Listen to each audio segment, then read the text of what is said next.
আপনারা কি জানেন যে মিথ্যা বলা 3 জায়গায় জায়েজ, তার মধ্যে 1 নাম্বার বউ।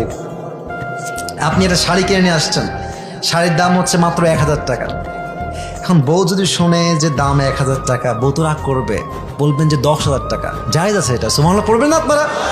আচ্ছা, আপনার বউয়ের সঙ্গে আপনার মায়ের বনিবনা হয় না, এটা আবার রাগ করেন না, এটা কিন্তু হয়। শাশুড়ি বউকে দেখতে পারে না, বউ শাশুড়িকে দেখতে পারে না, ঠিক আছে না ভুল বললাম?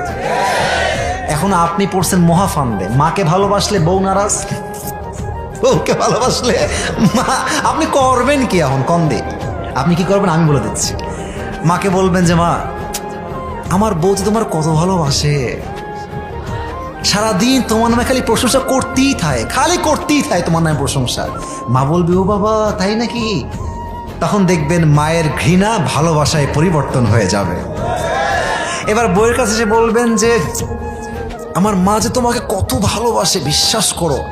আমাকে সকালে বলছে এই খবরদার, বউকে গিয়ে শাড়ি কিনে দিবি, শপিং করে দিবি, ঘুরতে নিয়ে যাবি, কক্সবাজার যাবি, সাজেক ভ্যালি যাবি।